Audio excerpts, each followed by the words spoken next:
Welcome back with the three ways. Today, again, every Thursday, to share a bit of sexy wisdom with the three ways. Today's topic is about sexual empowerment and how can people recognize if their giving of sexual energy is coming from lack of empowerment. Hi, Sandy. How are you? Good. You?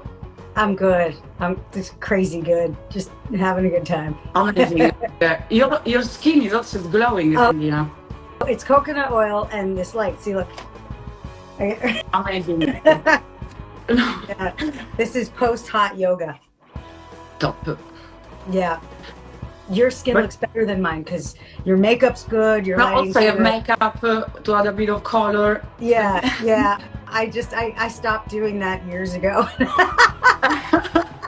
On occasion, I'll be like, all right. But for you guys, I just roll in from hot yoga, and here we are. Amazing. It's true love. You don't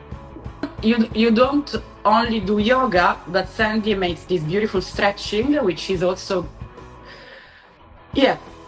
about connecting to someone. It's very beautiful. I like how you put acro yoga and connection together because that's what it's about. You know, I used to perform in the window of Lululemon, and then they would give me a free tank top or something, but now I do it for fun. And I like when there are things in your life that you do for performance or you do sort of for merit to get somewhere. But then when all that's just out the window and you stay with something you love for the pure joy and the pure connection, and it translates into the bedroom too, really. Yes, absolutely. It is the real motivation because there is no competition in the moment you're connecting. In this case, doing acro yoga is an amazing example, such as playing tango. It's about zero competition, but pure, deep connection, which is real motivation. Yeah, people don't even know that they're not doing it. They are not even aware that they're not connecting. They think they are. Yeah, absolutely. They think Very they are. Yeah. You know what? Hi. Hi, Glenino.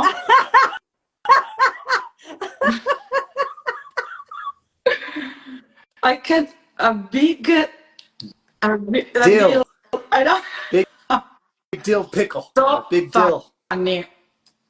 Oh my God. Hi, Glenn. Hello. What's happening, kids? I have Nice to see you guys. Yes. It's all right. Okay, I have a game. Sandy came from yoga. I did come from yoga. That's why I'm all glowy. So I have a game, and thank you for noticing. Because I feel like anymore, I walk down the street in New York City and like women become invisible, right? You know what I'm talking about? Maybe you too, Glenn. You feel invisible? Like you can walk, like you could leave the gym feeling like, damn, I'm hot. And like nobody sees you anymore. Well, nobody walks in LA, so there is no walking anywhere. Oh, all right. It depends. Yeah, because if you start screaming in the middle of the street, everyone will watch you. You stand, it's about. Yeah, New York's a walking town, but nobody. Everybody's in their phones when they're walking. Nobody's looking around anymore. It cringes me when I'm in an intersection and I see people walking in the street in their phones. I want to shake them.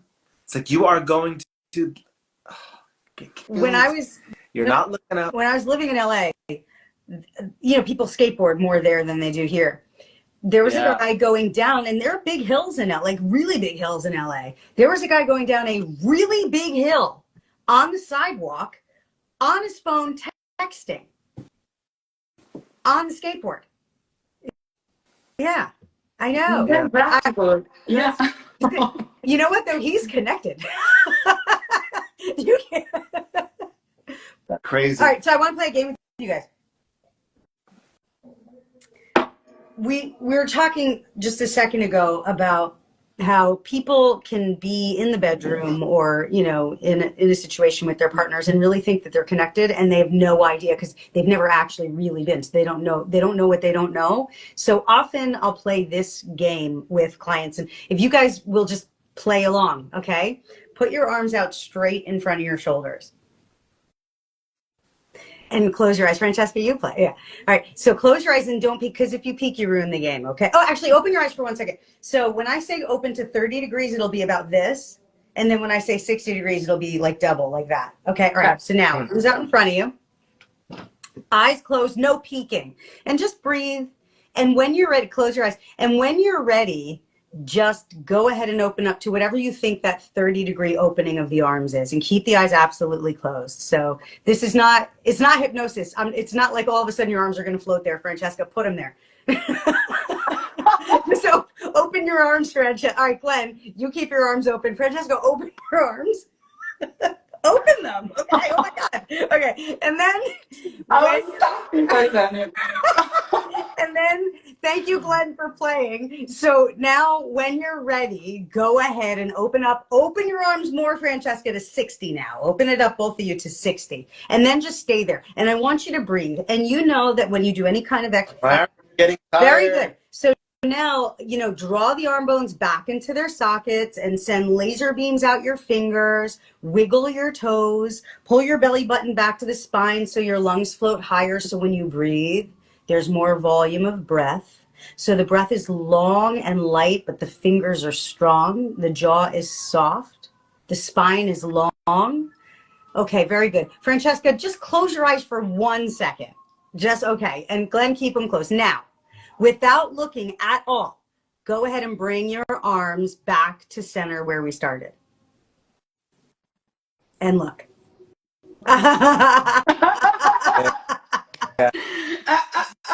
So, even though Francesca cheated the whole time, you see how there's space. That's exactly the explanation for when people think they're connected, but they're absolutely not. No. You believe you're there, but your baseline is in a different place. Beautiful example, actually, very practical and easy for you friends to make at home. Yeah. But that's why I believe to be connected doesn't mean necessarily to be in the same tempo, but you can be in the same vibration. So, one arm can be here, one arm can be here, but they can still be connected because they're part of the same root, but that doesn't mean they have to be positioned the same. Listen, we've all been in a relationship where you're next to your partner in bed, but you're a million miles away. And we've all been alone in a relationship. And there is no worse, nothing is lonelier than being in a disconnected relationship. Being alone is way better, but when you're alone and you're with someone, that's the worst version of loneliness that there is. Absolutely agreed. Francesca, what is the official question that we're answering today? Today is people's ways of giving their sexual energy, are them rooted in lack of empowerment or from a place of empowerment, which is very tricky because people don't recognize the effect of empowerment or lack of empowerment, because there is a pleasure in the middle. Often they don't recognize if it's given from empowerment or from lack of empowerment, because along our growth, as we know, we never learned how to say no, but to say yes, for satisfaction, for momentaneous satisfaction. So there are many, we can dive in together, but that's the question today. See, I'm a little more traditional than both you crazy gals in this area. My feelings towards that, I grew up very much, like through high school, I played in the Christian youth band, and we did a lot of the Christian national conferences, and a lot of that was ingrained in me about, when you share your body with someone and how you share your body with someone. And not all of it was healthy that they put upon us, but some of it was, and I do think it's important who you choose to share yourself with. And I think that sometimes when you share yourself with somebody too soon, before you really know them, some people can call it's an empowered place. I'm free and I can be wild or share myself anywhere I want. But I think there is always a negative side to that. And you are giving some of your sexual energy away in an unempowered way, in my opinion. Now, you guys can disagree with me on this. And when you hold that energy for someone that you have a true connection with, and you do it out of a space from being connected to a person, instead of a place of, I need someone to touch me, I need physical connection, and you give a part of yourself away because you compromised your values. And that is my perspective when we go into this area, you know, because I've made that mistake, and I've had that just, why am I doing this? You know, I just to not be alone, or just to not feel bored. And I feel like that does make me less valuable for my next relationship if I'm to hold myself in that space. So that's my take, and you guys can start with this on your end. So this, you know, that's where I'll be speaking from. So As the Beautiful. mother, No. as the mother of a boy, and someone who loves you, Glenn, very much, I believe that society thinks the lack of empowerment mostly is on the women's side, but I do not agree with that. I feel like men have a really, really hard time because they're expected to perform in a certain way. I think there's a lot of pressure on men more than we think. And I think I look around at men all the time who, you know, are big and strong and tough and whatever. And I often remind myself, every man, every single man on this planet is a sentient being, a little boy. Every man is a little boy, a sentient being, wants love and wants to be loved. And while it's so obvious to look at where women need to find their own empowerment in the bedroom, I think men probably need more support in society there. So that's just sort of my. Yeah, we live in a corrupted society, so there is no escapism. I believe, unfortunately, the more you live, the more you learn, because your animal instinct will always be there. Mostly, if you're sexually active, you know, energetically, but that doesn't mean that you are giving it away from a place of empowerment. Can also come from lack of empowerment. So along growth, we have to check these important points, which are guilt, emotional disconnection from desires, guilt, I already said it. Then we have avoiding conflicts. Then we have, of course, seeking validation. I don't want to be boring, but it's part of it. So all these points are fundamentally dependencies, addictions. They are all the causes for lack of true sexuality, which doesn't mean you're not sexual. It means you are giving it away from lack of empowerment. So it doesn't fulfill you, it consumes you long term. So it's important to understand the energy work behind this situation. So yeah, I just it's had a safe to thought. say, what's that? Yeah, I had a thought within that when it comes to empowerment. You know, one of the things, it's right on the topic. As a guy, especially, we're living in the year of things like OnlyFans, and when you see a lot of beautiful women on TikTok or Instagram, and they're showing themselves in all these sexual clothing and positions, and they're dancing on the screen. But if you want to share dancing and you're having fun, but if you're specifically, every post, if all your posts are only about your looks and showing yourself, you know, as a guy, yeah, guys will look at it. But to be with a woman and commit to a, when they are physically available to every other person on the planet, even if it's just no visually, worse. Sorry, Glenino, even worse. it's a You're not turn off. available. No one can even, it's an illusion. It's even worse, because if everyone can have, okay, touch me, you know, but it's even worse. Yeah.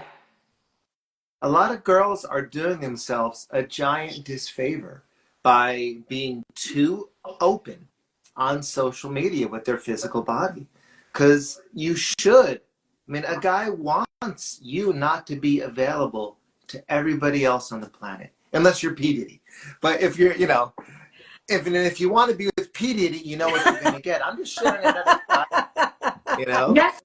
But And we're talking to all of you girls, like, be unique. Don't be like everyone else is posting in repetition just for validation, because it's nothing else. As we already know how you are. There is no point to post every day about how you are. You know, invest in you is very important. I always remind to my little sister, she will never even think about it, but we discuss about it. And it's very important to understand such a waste of energy for other people and for you. Yeah. I think that there are people who are exhibitionists, which means it turns them on to be seen by other people, and that should be allowed. That should be allowed. They should be able to. If they are turned on by other people seeing them, then that should absolutely be okay. I think in agreement with you guys, the issue with that is too many people are trying too hard, giving too much, and it's not really in their own DNA. They're being something that they're not, which is why I've sworn off all straight women. Because they do that. It's like they're weirdly trained to dance for you and do dumb stuff that you're like, stop it. That's not, you know. Yes, sir. No. But it is do you understand? It is the system. I'm sorry. Instagram is telling you to make a post every day, otherwise you lose your followers. Instagram is telling you have to have the best quality of your pictures and videos without, you know, focusing on the content, but on the quality. So it's all graphically perfect and it's nice to watch, but what's the juice of it? There is nothing often. So it's important also to understand that people are completely manipulated from the system. Oh, Franci, you have to post every day, otherwise it doesn't work. I said, who tells that I have to post every day? Because I'm sorry, it's my life, it's my account, I decide. So anyways, it's becomes part of the system. Okay, so I think I speak for all three of us when I say we've all had many negative experiences in our past with our sex lives for all various reasons. And I think all three of us on our own have come to a place where we're a lot better in that area. So Francesca, I want to ask you, knowing that, of course, you've made choices in your past that you will now no longer make, right? Because you're on your path of your own empowerment. Where would you say the balance? Not true? No, zero. Okay, so then, all right. So then Actually, where are you on your path? Yes. I always regret when I'm upset with someone I love and I say a bad word like, you know, fuck you or something like this. I don't regret that you said it. I don't regret that you said it. This, I don't regret anything. Where are you, Francesca, now? Starting now, moving forward in your life regarding sex and sexuality, where do you find the balance between you and whomever you may be in conversation with and the empowerment? How does that feel for you? Sorry, Sandy, can you repeat? Because I was laughing still in my mind. We talk I said. about too many people not being in an empowered position when they choose sex, right? There's no heart, there's just sex, that sort of thing. So where are you now? How is that for you? You're a beautiful, young, radiant woman who's a badass, all right? So what does that look like for somebody like you now, knowing what you know? Beautiful question, Sandy. I believe, you can be criticized by people that don't understand your behavior because it's not part of them. So always walk and move and talk and share with your truth. Doesn't mean that because it's not understood, it's wrong, or because it isn't perceived well, that it's wrong. Many people tell me you're becoming so hard, Franci, with no sexual experiences. I say I love so much my love that I don't even think about it. And if I think about it in half of a second while I'm watching a porn, for example, is not separated from him. So, I believe it's important to understand that when you don't have this need, because you direct your sexual energy many other ways, with your sense of humor, while you connect others. For me, that's empowerment of sexual energy, because who wants to be abused one night just to have this little pleasure, which, as we know, women, we don't have orgasm unless emotions are involved. While for a guy is different. That's why we justify a guy that is having sex, but not a woman, because we know very well that women must be emotionally connected to have pleasure. So it's a selfish act to give your body, not even for a true exchange, but just for validation, to feel wanted, to feel desired, because I feel desired anyways. I don't need to have sex with people to be feeling so. So how does it get so far that it's in the bedroom in a moment where you're deciding to do or not to do something uncomfortable? Like, what happens before that? What are your conversations with these guys, you know, to put the relationship in a place where they're really clear that there needs to be an emotional connection, right? Like, what's happening before the bedroom? I usually don't have this kind of discussions unless they're friends. And we often talk about how they are so tired of also having one night stand, because we are all looking in this world for something deeper, for something meaningful, because people are so mechanical in their everyday life that at least sex doesn't have to be mechanical, because that's what we are. We are sexual beings. So when I talk with my friends, we always share the emotion behind, the motivation and the feeling. So why are you doing this? And what's the feeling behind? So we always navigate if it's for selfish reasons or for connection to be found. People also want to explore pleasure with someone they like, to understand if there is long-term connection, because sex is important for many, which is totally personal. Many give privilege to the spiritual passion and sexuality, and many others of the body, which in my opinion is deeply connected. Glenn, what are your thoughts on what should be occurring, or what you prefer to occur way before the bedroom even happens? Well, you know, if you have to guess what you should do next, then Yeah. you really shouldn't be doing it. That's meaning that you're not connected enough to that person. Yeah. You know, if you have to guess, are we going to go further? Is this going to happen? You know, and I mean, I've had a couple. One thing that was really scary happen, and it it was, you know, back in my dating days, and it happened too soon with a girl I didn't know very well, and right in the middle, she started freaking out. Oh my God, you have to, you know, she started, like, her mind triggered, and I got so scared. I'm like, listen, that's fine. Let's just hang out. Let's go watch TV. No big deal. You know, it's fine. You know, and I'm like, this is the kind of thing where if I didn't stop immediately, police would become called, because I did nothing wrong. But she got triggered. She obviously had some sexual abuse in her past I didn't know about. And I'm like, you know what? I'm not doing that again. It's not worth it. And so when I say if you have to guess that you should go further, you're doing it wrong. I did it wrong, you know. And that never would have happened, that situation, if I would have taken more time to get to know her. Those things would have come out, and I would have known this isn't a person that's safe for me to be intimate with, you know. And that's the mistake we make. We get caught up in the moment. We don't know somebody. So, you know, going with the flow versus having standards for how you will be, regardless of the girl.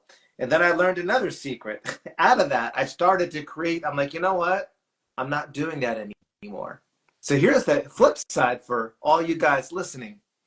When I would go on first dates, I would never, ever, ever try to end the date with a kiss. I would never put the move But on the girl. how can you And by predict? doing that, Sorry, Glendino, how can you predict these things? I'll Okay. tell you. Well, let me tell you this. The more I went on dates with no intention of being physical with them, touching them, or kissing them, that made them want me more. So is it manipulation, or is it? It, it no, it's manipulation the right way. Because my standard says I'm not going for you like every other guy. Now they're like, well, one, it shows a quality man with standards. So now this guy is a safe guy because he's not just like every other guy that wants only one thing from me. And the truth is, I didn't want that one thing. I want to get to know you first. So you're immediately at another level. And then after 2 dates go by and you don't make a move, by the third date, they can't stop you. They are all, I'm like, oh, that's so easy. So don't try to make a move. And it works, but it works for many reasons, because, Francesca and Sandy, like, Francesca, when a guy tells you you're pretty, you're like, real original, You're like, tell me something more than that. Don't tell me you think I'm beautiful. Tell me something more. Yeah, Right. tell Do me you see something me? ugly. Tell me I cannot stand you, but I want to talk to you at the same time. Something like that. Something different, right? Just Yeah. you don't tell a pretty girl that she's pretty. She's heard it too many No, also, times. no, it's not only about this. Sorry, Glenn, beautiful point, by the way. It's also because someone trying to be nice, so much better someone sexually involved telling you something to tease you, to make you upset, rather than trying to be nice. For me, there is nothing worse than someone trying to be nice, because I find it so weak. The energy is so weak. I'm not talking in every case, but I much prefer anger and truthfulness and exactly as you are. Even if you don't want to say anything, you don't say anything. Like the rawest part of human beings, I really love. You know how they say the road to a friend's house is never long? Have you heard that? It's No, I haven't. I like because you're anticipating, right? It's like when you're getting ready to go out. Sometimes that's sort of the best part of the whole night. You got your music playing and whatever. And so then just to sort of look at the flip side of it, we all deal with people all day long who have anxiety, right? So we can also look at anticipatory anxiety. Okay, they're thinking before the thing happens, they're already anxious. Okay, and most people we know have that, and they have that a lot, anticipatory anxiety. So they're thinking about something, it's not even real yet, but they're already feeling anxiety. Well, that's just when we look at the word anticipation. The anticipation of any event causes an emotional reaction through the entire body. For too many people, too often it's anxiety. But when we're in anticipatory, I don't know what the good word is, good stuff, in anticipation of good stuff, we also have those visceral and emotional reactions. And we as hypnotists know when we say, look, not yet, but in a moment when I snap my fingers, you're going to feel the whole body go limp and your mind go quiet, right? But not yet. But in a moment. Also, because that's how you make someone feel comfortable. When you're trying to be nice, then the person is trying to be nice too, and then there is this tension that is given by this low vibration. While if you keep the vibration high, cutting through, triggering, you rise the vibration and you actually create comfortable energy. That's why, even the toughest question can make you feel released, because the tension builds up calmness. It's the contrast. Right. So these are two parallel conversations and both really important. One about being authentic and present and clear, which is comfortable. And the other, if we're going to use skills, because we're all hypnotists, it's the anticipation, the positive anticipation, right? Because people anticipate, and too many people anticipate from an anxiety perspective. But we as hypnotists, just as an example, when we want to get somebody to relax, we say, look, not yet, but in a moment when I snap my fingers, you just feel that flood of light go through your whole body. I don't know if it's going to be quickly or slowly, or if any of those channels have even opened yet, but it's not necessary, right? So that's all hypnotic speak for people to anticipate the feeling of relaxation, and they're relaxed before you ever snap your fingers. That's Hypnosis 101, right? But the same thing in the bedroom applies, and not just in the bedroom, but in relationships in general. When you hold a space for people to feel comfortable, to flow there on their own, in their own way, and you use, if it's a technique, the technique is anticipation, that has an instant and immediate emotional and visceral effect on the body. Yeah, absolutely beautiful. And also, it's about, showing off trying to be nice. So I'm just in this visualization still, and instead of showing up for what it is. So that's an example. You know, showing off is not only showing off the material, which is, of course, you can show it off with your friends, but showing off what isn't yours. So even trying to be nice is a way of showing off, while if you show up for what it is, for your feelings, for your emotions, so much sexier than when you show off. So for example, you know, you didn't have your amazing dress ironed, and so you go to a date and you are dressed up, maybe more simple, and you say, oh, baby, I'm so sorry. You know, instead of showing off, you're showing up, expressing what it is. That's a stupid example, but you know, not pretending is very sexy. It is, and for two reasons, or for many reasons. But I learned this one the hard way too, right? When I was going to well, all right, let's give away a little secret. I'll give away a little insider trade secret. So we all know anchoring, what we do naturally. If Sandy and I are hanging out, or Francesca and I are hanging out, let's say I tell a joke and we're laughing, it's very natural for Sandy to go to my shoulder. Oh God, that is so funny. Or Francesca, if you made me laugh, I'd like tap your shoulder. It's a very normal thing we do. Or, you know, oh my God, that's hysterical. When we touch somebody, we're anchoring that particular moment of connection through physical touch. Well, we can also anchor visually. So if we're out on a date, and every time Sandy happens to laugh, if I make this little inconspicuous move, not right away, but right around the time she laughs, in a very short period of time, I'll do this.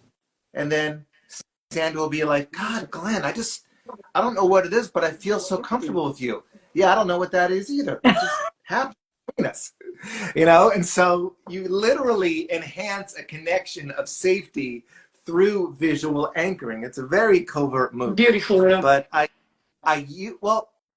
use this with this one girl.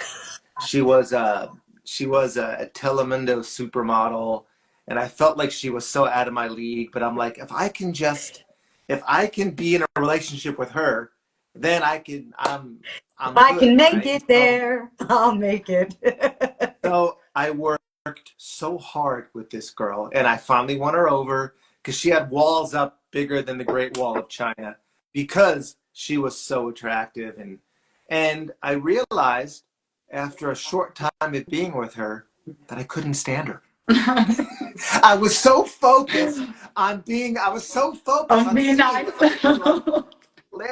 and I used all the anchoring, I used rapport, and I was nice, and I realized I don't like this girl. So when we manufacture being nice, what you're saying, Francesca, I'd rather tell you, you know what, Francesca, I would love to say that I love seafood so we could connect, but the truth is, I friggin' hate seafood. So we can have steak sometimes, and if we can compromise, then we can go out again. Versus just saying, I like this to connect with you, is what you're saying. Don't just be nice, be real. I Right? noticed. Yes, completely. And it's beautiful to share this because people need to listen to this. So, Yes. yeah. I got the dream girl, and you couldn't pay me to go on you couldn't pay me to be around her. Also, And an example that everyone can relate to, maybe when you are younger, usually they say, I like motherfucker, like, I like, you know, how do you say, you know,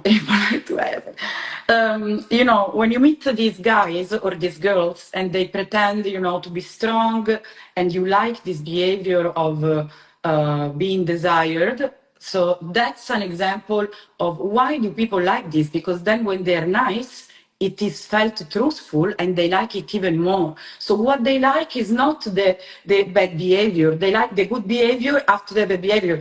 That's pretentious. But the reason why it's appreciated is because people lack truth. People want the raw truth. So pretending to be nice is the opposite of what you are giving out. You are giving out a loser vibe. Instead, if you are empowered in your truth, that's an example I just made, but you know, you're much more appreciated. Yeah, and you know, in hypnosis, one of the things we do is pacing and leading, right? So if somebody comes in and they're all anxious and they're talking really fast or whatever, you match them first. And before they realize it, you've just slowly started to bring the pace down, right? And you guide them where it's an NLP technique. You can learn about it. But basically, wherever they are, you meet them there. And without them realizing it, you bring them.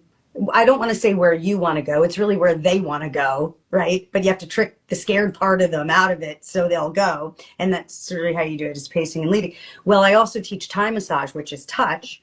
And I use those same skills with physical body connection, right? Both in massage and, of course, in the bedroom as well. So wherever the person is, yeah. Wherever they are, you match that place, and with your own, it's not so much using your arms and legs, right? Because it really, like you're saying, Francesca, it all comes from energy, and that translates through your hands, right, in your body. It becomes a dance that they're nowhere. I wish you guys were here in person, because I have a certain specific movement technique I do with people who could have been doing like crazy acro yoga or whatever, and then we come down to do some Thai massage, and you watch a person who is just at the height of adrenaline all of a sudden, boom, drop, right? And it's all through touch without words. And it's all the same thing. It's you know what it is? It's hooking into a rhythm and then taking that rhythm and modulating that rhythm, right? And it's about rhythm. And there is no difference between the physical touch rhythm and the talk rhythm when you're hooked in and you understand the conversation between bodies. Right. Mm-hmm. Right. So next time, if you're watching or listening to this, next time you're with someone, we already know that you're great at all the stupid shit you do. That's fine. Do it. But the next time you do all the things that you think you're so great at, instead of pushing the buttons, okay, instead of pushing the right buttons, next time try it. Feel for the rhythm that's created in whatever technique you're using. Feel for the rhythm that's created, and don't let them know you're doing it. But you're going to start to see when the physical moment evolves, you'll see people literally rise in the movement in their chakras. So you'll see, like, the pelvis, when the pelvis just starts to move. Okay, fine, right? So those are the lower chakras. But even the sounds that people make, you'll notice when their pelvis is moving, their sounds, men and women, their sounds are deeper sounds. And then as the chest starts to rise, right, you can watch it evolving in real time. Don't tell them you're doing it, but just watch, and it happens. As your rhythms start to come together, it's going to be a higher pitch sound, right? So you can start to see where they are in their energy system through more and more connection, and it has to come through rhythm of breath, rhythm. I don't care what your technique is, it doesn't matter. It's rhythm. And then watch how it rises up into their chakras, and then their head's going to go back. You don't have to put their head back, it will go back. Crack off. Amazing. I love it. Guys, let's wrap up our final thoughts. We've been on for a bit, but all good stuff. I gave away some of my trade secrets today, but yes, so that's okay. We loved the advices and the depths we shared today. Very simple, but very on point. Yes. Yeah, absolutely. Absolutely. Always in that area. There's no harm in waiting when it doesn't feel right. They're just, I even I really tried to instill in my youngest daughter, because I'm a little more present because I was older. My oldest daughter, I was really young, but my youngest daughter, I was a little bit older. And even though I hate these kind of conversations, the truth is, like, to tell a young girl that if you say yes and then you say no, then the answer is no. And even if you go with the guy and you start and you say stop, that means it's over, and at that moment, you never go with something that you're not comfortable with. Even if that was your intention, even if you gave mixed signals, anytime the word, that feeling says, stop, this isn't right, you do that no matter what. And if the guy doesn't respect it, that is not your problem, That's just, I really tried to instill that in her. And I think that's a good thing for guys to know as well, because guys don't think about it from that point of view. But if she doesn't feel safe for you, wait. So that's my closing thought. Or make her You know? feel less safe and basta, vai. Looking. So, So